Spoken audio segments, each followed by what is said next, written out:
Alam mo mga kababayan ko this is a delaying tactics mga kapatid.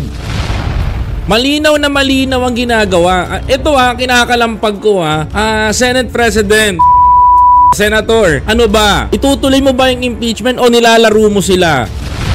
Nag-uurong sulong ka ba o ayaw mong mapalitan? Kasi if you are for the Filipino people, ilalaban mo yan. Ito lantarang pagnanakaw ang ginagawa sa bayan, ipapa-impeach. Diba? Lantarang pagnanakaw sa pera ng taong bayan, yung ipapa-impeach ninyo. Bakit ayaw nyo ipa-impeach yung tao na yan? I thought the Senate is for the Filipino people at nangangalaga sa pondo at pera ng taong bayan. Nangako kayo sa amin, nangako kayo sa taong bayan na poprotektahan nyo ang interes ng mamamayang Pilipino, hindi lang ng isang tao.